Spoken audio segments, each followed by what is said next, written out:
Hi, I'm Selena. Hi, I'm Demi Lovato. And you're watching. And you are on dose.ca. Dose.ca. Once upon a time, there were two very different girls. A princess from a small kingdom and a girl from a small town. But when fate brings them together... I had to bring her here. The director didn't give me a choice. A normal dad would go to a foreign country on a secret mission and bring his daughter back a t-shirt, not a person. They've got to team up to help this would-be queen pass for a regular teen. What'll it be? Bowling, please. There's a shock. Was it weird to sort of have this antagonistic relationship with Demi in the movie when you guys are such good friends? Yes, it was very strange in the beginning of the movie, pretending like I had never met this person. It's like, this is so weird, it's Demi. Like, I have to pretend like I don't even know her. It was pretty hard because we'd never really gotten into arguments before. I mean, of course we have arguments, but we never, like, antagonize each other like that. So it was definitely hard to play, but it was fun at the same time. It was, like, kind of nice to pretend like we hated each other for a second. So that was a little hard, but all the stuff that Demi and I are laughing and having a good time, all that stuff's genuine, which I think is really fun, that we can capture those real moments. Well, and you've spoken out against the bullying that you've dealt with earlier in your life. Was it hard to be the one antagonized in this movie? There was a scene, actually, where I had frozen yogurt spilt on me, and the director was like, you know, just go to that place where you used to be. It was basically where the popular girls put me in the frozen yogurt place to pull a prank on me, and they unplugged something and it went everywhere. And then I was embarrassed by all the other teenage students. And when I shot that scene, it was very, very emotional for me because it was a crying scene. But when the director yelled cut, I couldn't stop crying. So it was definitely like a day where it just got a lot out emotionally. And even though I was covered in frozen yogurt, the director just gave me a huge hug. And it was like so nurturing of her. She was such a great director, but it's definitely hard. Paparazzi are following you and people gossip about you.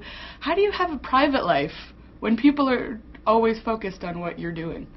I still think with all the press and with people following me, I still like to say that I'm still private, and I still feel like people don't really know me. I mean, there's only so many shots you can get of me, you know, getting coffee or shopping.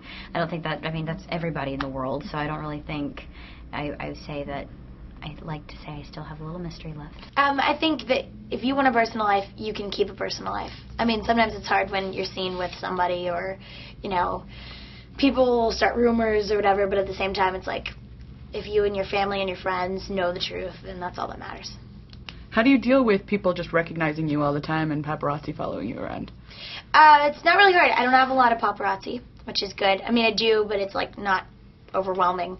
But, you know, you just learn how to deal with it. And also, like, with friends, you know, or people recognizing me, it's still strange, and I'm still awkward with it, but I'm managing. Like, it's just kind of weird, you know what I mean? It's kind of like, yeah, it's definitely weird to, like, walk into a place and then people know who you are.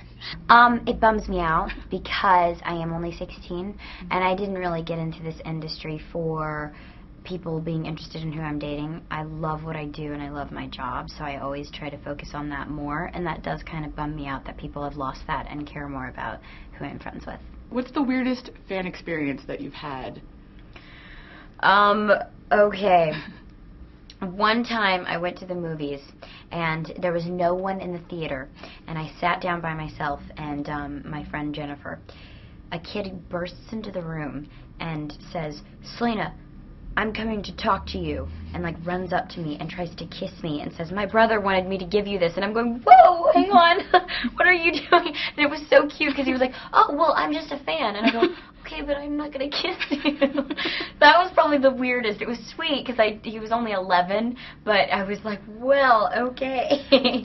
You're very, very forward for an 11-year-old. There was one time where, like, this man walked up to me and was like, "Demi," and I was like, "What?" And he was like, I was like, "Hey, how's it going?" He's like, "Look," and he like held up his license and his last name said Lovato, and I was like, "My last name's Lovato too." I was like, "Cool." I was like, "Are we related?" And he's like, "I don't know, bye," and like ran away. I was like, all right, that was really weird.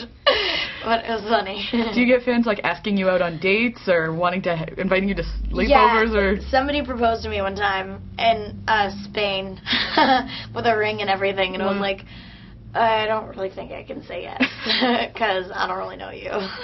What do you think is going through these fans' heads? Like, do they actually think you'll go, oh, okay, then I guess we're dating now? Right. Like, well, the thing is I try to make myself very relatable to my fans because I love making YouTube videos. I love Twittering. I do all the teen stuff. So I like to feel very open, and I like for my fans to feel like they can approach me and take pictures and stuff. I don't want to ever feel like I'm not available. Mm-hmm. So I think maybe that's what kind of happens. I think I'm their best friend, which is good, but I'm not going to kiss my best friend. Well, I'm sure that, like, when you proposed, it was a joke, obviously. But I think that, you know, sometimes you do meet fans and you become friends with them. So who knows? Well, since you work so hard, do you ever worry that you're missing out on a childhood, or is it jobs like this where you realize that you can have both? Well, I'm surrounded by adults 24/7, so I guess I am kind of forced to mature a little quicker.